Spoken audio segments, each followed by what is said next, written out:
Hello everyone. मैं हूं doctor Rakesh Shah. मैं फिजियोथेरेपिस्ट हूं।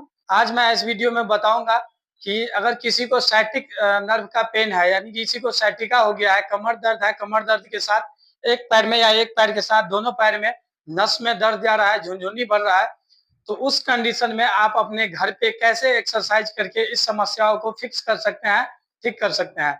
तो आप लोग इस वीडियो में बने रहिए। इस वीडियो का एक जरूरी पॉइंट है जो इस वीडियो को लास्ट में मैं जरूर बताऊंगा, तो प्लीज इस वीडियो को लास्ट तक आप लोग जरूर देखिए। और अभी जानते हैं कि कौन सा ऐसा एक्सरसाइज है जो आप खुद से आप अपने घर में करके साइटिका का जो दर्द होता है, साइटिक नर्व का जो दर्द होता है, वो आप ठीक कर सकते हैं, फिक्स कर सकते हैं। तो अब जानते हैं हम अपने पहले एक्सरसाइज के बारे में, जो आपको बिल्कुल इस प्रकार करना है। उसके लिए सबसे पहले आपको लेट जाना है और ऐसे लेट जाएंगे। लेटने के बाद आपको जिस पैर में दर्द रहता है उस पैर को इस प्रकार से फोल्ड करेंगे। इस प्रकार से फोल्ड करके आप जो है सो यहाँ पे अपने दोनों हाथ को इस प्रकार से लॉक कर देंगे। लॉक करने के बाद अपना पैर को नीचे से ऊपर उठाएंगे। ऊपर उठाते ही आपको इस प्रकार से दर्द आने लगेगा, खिंचावट आने लगेगा, जैसे लगेगा फटा जा रहा है, इस प्रकार से आपको खिंचावट आने लगेगा। तो इस प्रकार से जिसको दर्द रहता है उसको साइटिका नर्व कंप्रेस रहता है उस पैर का, तो इस टाइप से खिंचावट और दर्द आने लगता है।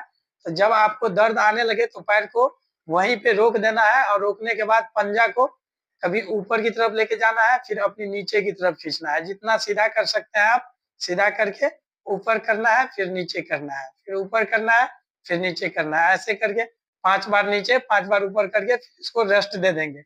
इस प्रकार से इस एक्सरसाइज को आप 10 रिपीटेशन के लिए कर सकते हैं। जो हमारा नेक्स्ट एक्सरसाइज है उसके लिए भी हमें लेट जाना है। इस प्रकार से लेट जाएंगे और इस एक्सरसाइज को करने के लिए दोनों पैर को इस प्रकार से बैंड करेंगे। इस एक्सरसाइज को पैरिफॉर्मिस स्ट्रेचिंग एक्सरसाइज कहते हैं। तो फिर जिस पैर में हमें दर्द रहता है उस पैर को इस प्रकार ऊपर रखेंगे। ये हमारे पैरिफॉर्मिस मसल्स का एरिया है। अगर हमें साइटिक नर्व का पेन रहता है तो उसमें ये एक्सरसाइज काफी जरूरी होता है।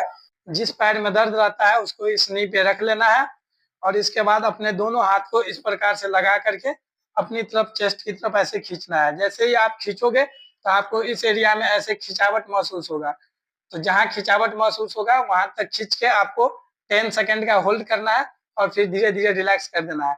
इस एक्सरसाइज को आप कम से कम 5 से 10 बार अपने घर में जरूर रिपीट करें।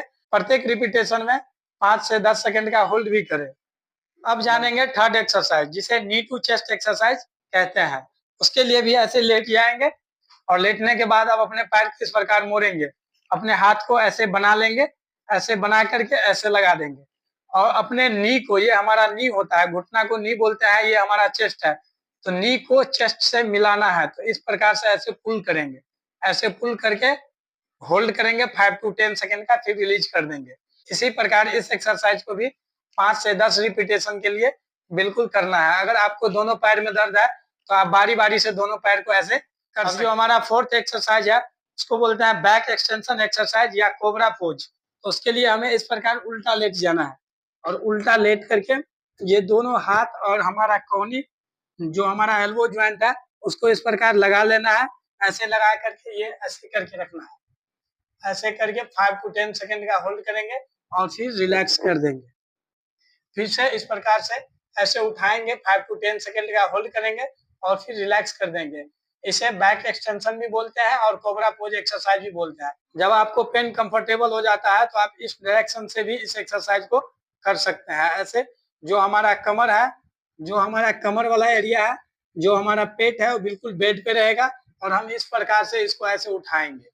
तो इस एक्सरसाइज को जो पहला स्टेप होता है उस स्टेप में आप यहाँ तक उठाइए और जो नेक्स्ट स्टेप होता है, जब आपका इतना में पेन कंफर्टेबल है, कोई परेशानी नहीं हो रहा है, तो इसको आप यहाँ तक लेके जा सकते हैं। अब जो हमारा पांचवा एक्सरसाइज है वो है ब्रीजिंग एक्सरसाइज। तो ब्रीजिंग एक्सरसाइज के लिए भी हमें इस प्रकार से लेट जाना है। ऐसे लेट गए, फिर हम अपने दोनों हाथ को यहाँ लगाएंगे और दोनों पैर को ऐसे फोल्ड कर लेंगे। दोनों पैर को फोल्ड करके अपने हाथ के लेवल तक ला लेंगे और फिर अपने कमर को इस प्रकार ऊपर उठाएंगे। कमर को ऊपर उठा करके 5 टू 10 सेकंड का होल्ड करेंगे और फिर रिलैक्स करेंगे। तो इस प्रकार से इस एक्सरसाइज को भी 5 टू 10 रिपीटेशन के लिए बिल्कुल आप अपने घर में करेंगे।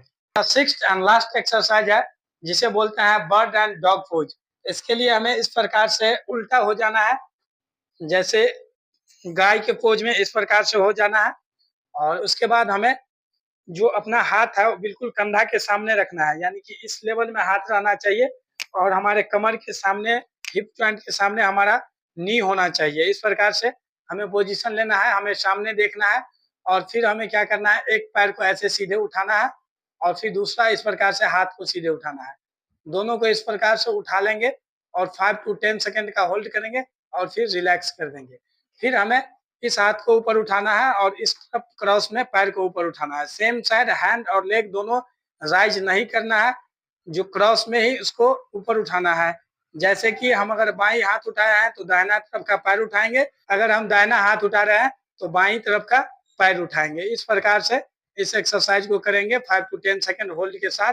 10 रिपीटेशन हो या 5 रिपीटेशन हो, एज सुन एज पॉसिबल जितना आपसे हो सकता है जरूर करें। अब जानते हैं इस वीडियो का जरूरी इंफॉर्मेशन। अगर आपको साइटिका का दर्द है, कमर दर्द है, तो इस एक्सरसाइज को जरूर फॉलो कीजिए और जैसे दिखाया गया वैसे ही फॉलो कीजिए। अगर वैसे फॉलो करने से आपको कोई कंप्लेन आता है, दर्द बढ़ जाता है, कोई परेशानी होता है, तो आप उस एक्सरसाइज को रोक देंगे और अपने नजदीकी फिजियोथेरेपिस्ट से जरूर कांटेक्ट करेंगे। कई बार क्या होता है, सभी साइटिका का दर्द एक जैसा नहीं होता है और साइटिका दर्द होने का कारण भी अलग अलग होता है। उस केस में एक्सरसाइज बदल जाता है। तो अगर इस प्रकार का कोई भी अगर समस्या सामने आता है तो आप अपने नजदीकी फिजियोथेरेपिस्ट से जरूर कांटेक्ट करेंगे। हमसे कांटेक्ट करने के लिए हमारे स्क्रीन पे जो नंबर है उससे आप ऑनलाइन कंसल्ट कर सकते हैं। धन्यवाद।